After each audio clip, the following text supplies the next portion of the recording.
So here we are once again. I am doing this instead of doing a live video because obviously the electric has been crazy today and I've been being bounced in and out.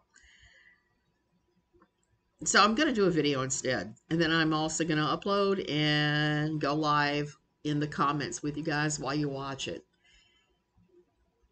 Today I want to talk about Doug Wilson and how you can pick up all about Wilson and Wilson's nice little fictional works. Let's just put it that way. If you don't know who I am, and I think most of you do, but I'm going to repeat myself for the zillionth time. I'm Suzanne Titkemeyer. I used to write a column called No Longer Quivering for a media site called Pathos.com. No Longer Quivering involved the quiverful, non-denominational evangelical world, or as Cindy Kuntzman likes to call them, the taco. So from now on, I'm probably referring to these guys as tacos, these churches, because it is a good acronym. Because I have senioritis, I can't remember what the acronym actually stands for. I'm going to have to do that and put it in my frequently asked questions. All right, so I'm currently writing a book called With Strange Fire. It's about my time at an evangelical, non-denominational taco kind of church, and hopefully it'll be published soon if I can ever stop fighting with my main editor, my husband, about certain things. These are just my opinions. Don't bully anybody I talk about. Don't even be rude to each other in comments. And if you could do the YouTube things, I would be grateful. Okay, so let's talk about Doug Wilson. One of the things that's happened for me with Twitter is it's put me together with the ex-evangelical world. All the people who are still believers, like I am, but used to be evangelicals, but now view Christ and the church in a totally different way, a more natural, more red letter Jesus kind of way rather than Old Testament punishment God way that these people do. So the interesting thing about that is even when we're minding our own business and we're all inner chatting with each other, we have these, I don't know what to call them, jackholes show up. These jackholes, and I think you can figure out that the ASS is the common thing with the jack and the hole. They show up and they start beating you up. Recently, they were beating up on a recent new friend of mine who is a nice young lady in her 30s who is in the process of deconversion, reconversion, building herself up with a more natural, healthier faith. She was talking about gender assumptions and why we need to embrace those that have different gender ideas than we do, why we don't judge them, why that's God's job to judge anybody and the rest of us are just supposed to love them. And this guy came at her hard. He was using personal insults over theology. Now, if you have to break out the personal insults and call somebody an idiot or whatever, and I admit I do this too sometimes, it's not a good thing. I need to stop myself from ever doing that. We did that, so I pretty much defended her very mildly, by the way, and then he went ham on me. So it was really kind of funny. I just answered him once or twice, then said, "Congratulations! You have won a turn at Jerks for Jesus." So I moved his comment and all that to Jerks for Jesus because I don't, when these guys go stupid, personal, insulting, I just move them because I don't want any part of that. That's ridiculous. So I moved him, banned him, blocked him. And I went back and I was looking at his profile. I knew there was a possibility this was going to be all incel because he was running a quote ministry and has a ministry website that references extreme masculinity. If there's anything I know about the evangelical non-denominational taco world, it is that the guys who are the least masculine are the ones that are beating their gums the hardest about being masculine and all the things that masculinity is and isn't. And I'm reminded anew of Kelvin and his faithful sidekick, Keith. on the righteous gemstones, who are clearly both, at the very least, ambiguous in their sexuality, but they're doing the manly man thing to prove how hetero they are. And it comes across as extremely gay, that they're homosexual, and they're in deep, deep denial about it. Don't let anybody shame you for your sexuality, no matter what it is. Just fully embrace who you are and go with it. Other people's opinions are not irrelevant to whatever you have going on. That's what I've learned in life. So I'm looking at this hyper masculinity and going, which awful pastors is this dude linked with? And I saw he was linked with Doug Wilson. Okay, when I was writing for No Longer Quivering, I used to see Doug on a regular. Doug would talk crap about various people and organizations that were sexual in his eyes because they weren't masculine enough. And as I've said there, and I'm saying it here, masculinity, like femininity, is a vast continuum. There's all sorts of things that comprise it. There's not one thing. There's not a one size fits all answer to this. Just look at my husband and myself. Before I had my stroke, I used to like to use the axe and the chainsaw and do stuff. And I've always loved to garden. I know how to do any vast number of house repairs. I know how to use a skill saw. My husband does not do any of that, but he does some mean dishes. Let me tell you, he does dishes and other things that I hate. So we fit together well because of this, because we each have something that the other person lacks in our dynamic, and it says nothing about our sexuality. So Doug is almost the king of this weak, wimpy masculinity, parading his alpha that seems almost homosexual. It's so over the top. Just like this guy whose name I'm not even going to name because I don't want to give him any glory. So I used to routinely quote things from Doug's blog and my blog. Doug runs St. Andrew's College in Moscow, Idaho. He has a church he runs there. He has his own weird little fiefdom that is also connected to the whole white racism thing going on, where they bemoan the fact that slavery ended. The whole presbytery of churches that believe slavery should still be a thing, and that people who are brown or black are inferior. Both of those ideas I just spit upon because it's ridiculous. Skin tone does not denote anything about a person. You cut us all, we all bleed red, we're all the same. So I believe in not just equality in the sexes, but equality among races as well. I'm a big believer of that.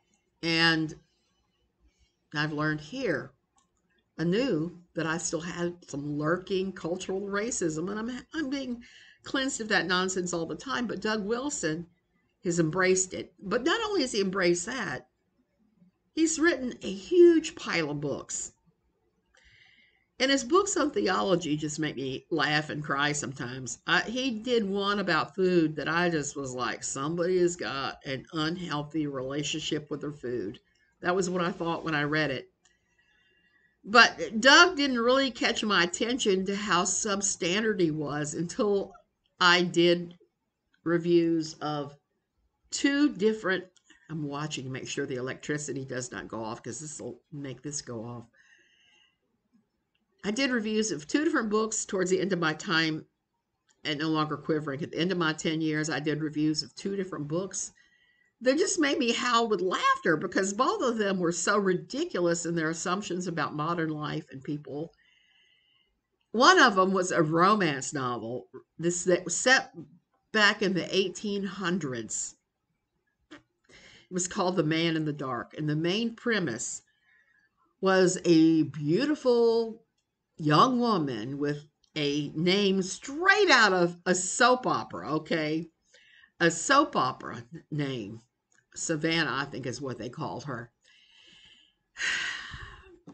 Running around thinking she was not good enough for any man because she had decided one time out of curiosity to work as a lady of the night. Did it one time, discovered it was not from her for her, and moved on. She spent the entire book beating herself up over her one mistake instead of learning from it and moving on. So a new pastor comes to town who tries to romance her. And there is a Simon Legree type that is trying to romance her. So that's what the whole book is about. And there's like a scene where she flings potato salad at a picnic, and there is a lot of sexual tension going on.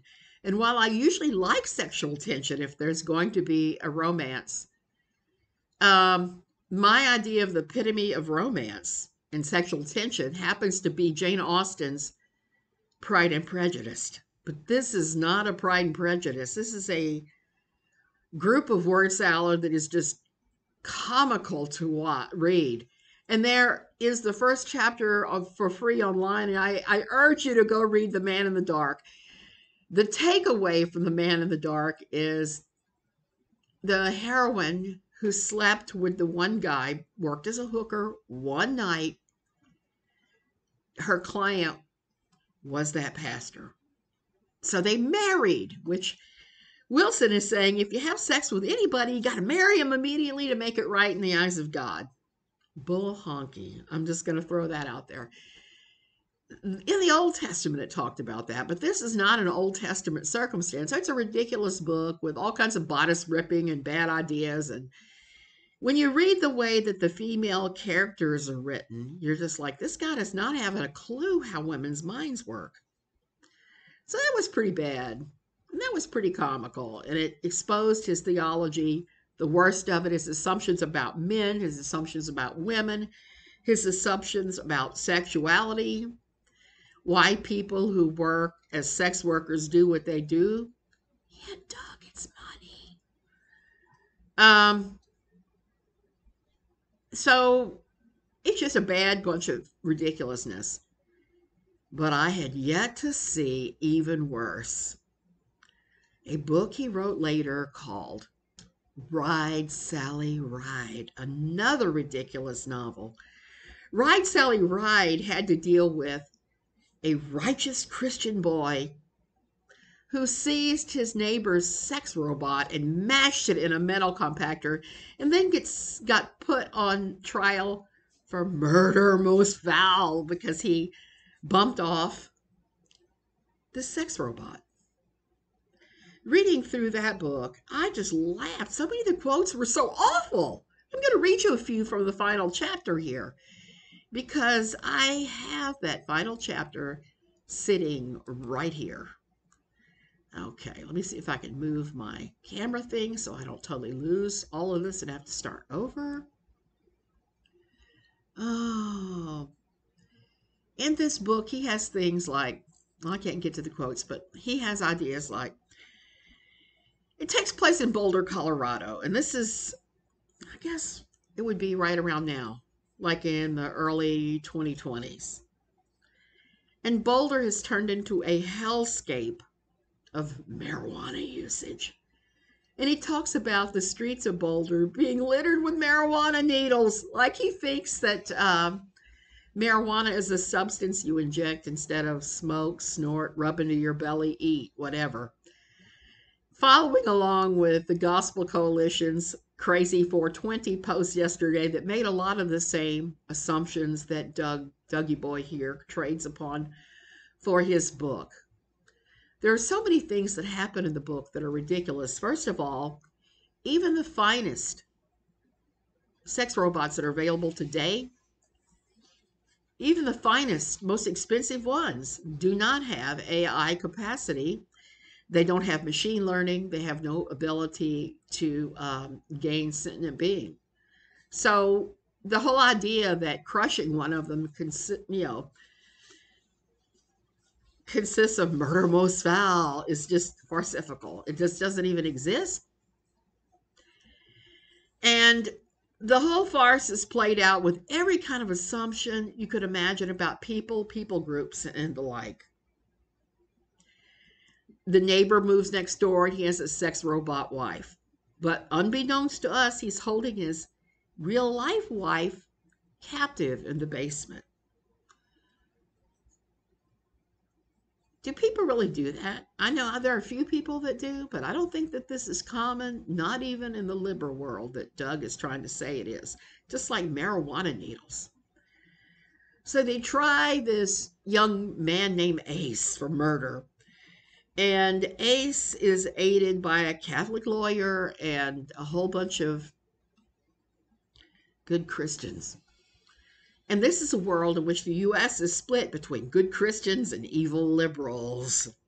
You're either injecting your marijuana while fondling a sex robot in the left-hand states and the coast, or you are righteously praying in the middle swath of America, which it doesn't even work like that there.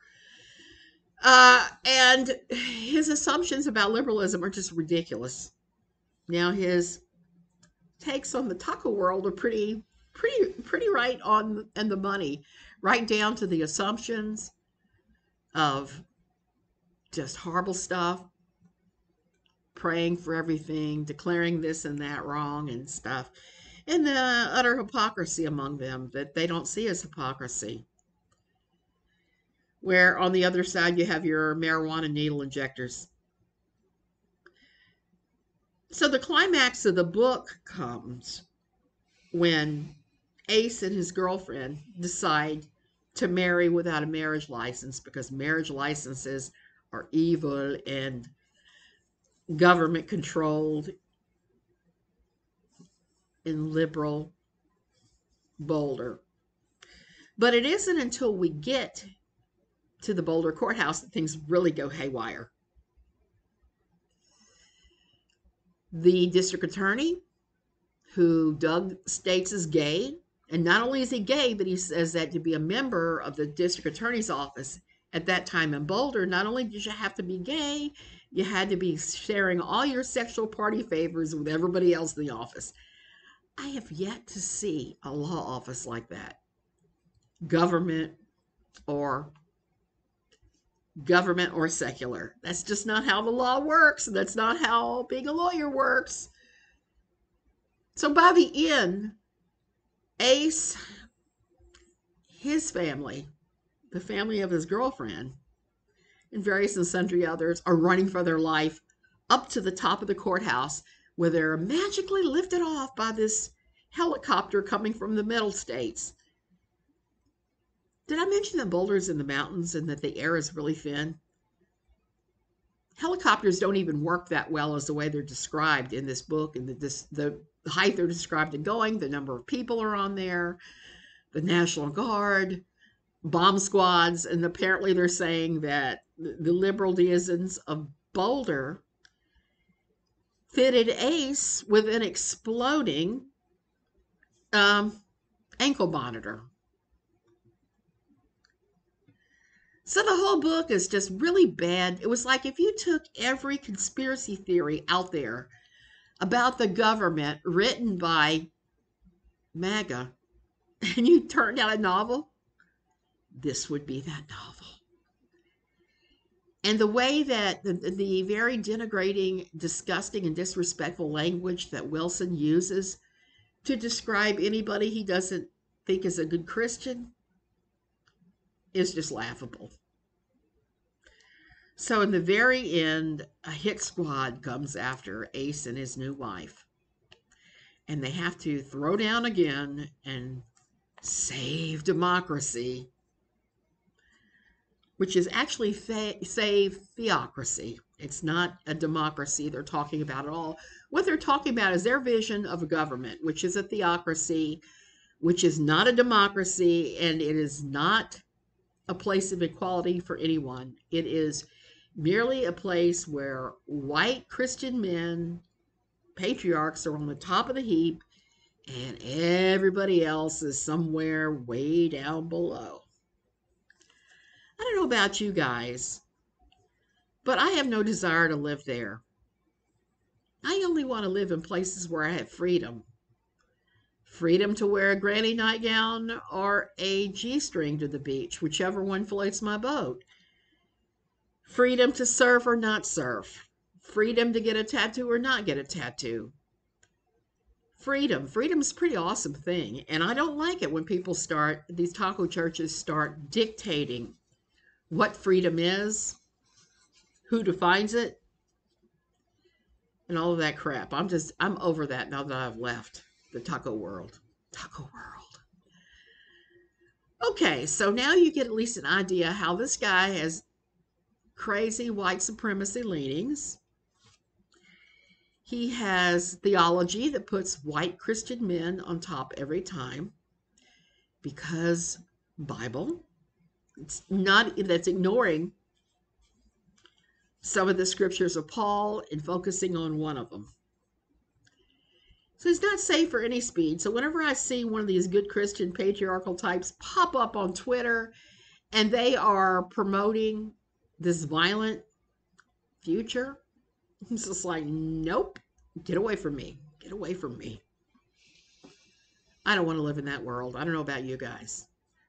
Okay, so here is a little bit of channel, I don't want to say cleanup, maybe maintenance. I'm going to start doing Taco Tuesdays. I'm going to start talking about one of these good patriarchs every Tuesday at 10 a.m., whether it be by upload or by live video. And I'm likely going to do the same on Fridays, but I'm going to reserve the right to have any kind of different thing to talk about.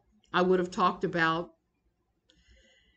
420, but I had to do that last night when I saw the Gospel Coalition come off with the most awful take on marijuana, not even considering that it is helpful for some medical conditions. It's great for PTSD. It's better than being stuck on opioids for pain. It's miraculous for asthma. And for their stupid claims that there's no benefit from the actual plant when rope is made from it, cloth is made from it, so many things. It is one of the ultimate crops that one can grow that does not leach the soil, that replenishes it. There's medicines that can be made. Bird seed is made from it. The seeds are also ground up and made into flour. There's all sorts of great uses for the plant. And they just said, nope, no use but getting high. Not quite true. So I'm probably going to ramble about things like that on the Friday. So for sure I'm going to be doing Tuesdays and Fridays until further notice. I don't know what my time here in Costa Rica holds for myself any longer either, because, well, I have no plans to leave Costa Rica. We just did a border run this Tuesday. So I'm probably going to do a separate video about that because things have changed. As of this morning, I got up this morning to the most curious thing that I have to talk about for a few seconds before I go. I got up this morning and Facebook had a long post by the National Police Association in Costa Rica. Now, I am avidly curious about that because when we had our accident, we got to see the Transito police in action, and they did a real good job. They did everything that you would do in the States for an accident, including like breaking out the measurements of everything and looking to see if there were skid marks, what the deal was. So I got to see that last Saturday we had our accident. I've got to see the Transitos in action before, and other police, because there's like 20 different police forces here. Well, this morning the National Police said that they were on strike, that all the police were on strike, and the police that were ordered to force the other police back to work went on strike. So I'm reading through this. I'm reading border closed because there's limited capacity. There's no immigration people around. There's no transitos, so Route 21 is closed in places. Route 1 is closed in places. Route 27 is closed in places. So I start reading about all these closures and things, just complete uppery through the police. The police are talking about this.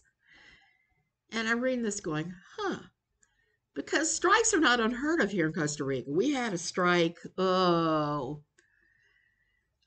would have been September 2017 when I had my first stroke. I had TIA, I had one of those little mini strokes.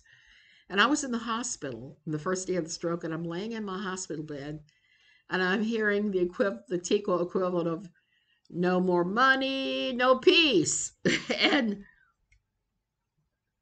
yeah, no dinero, no, and I totally forgot the word for peace.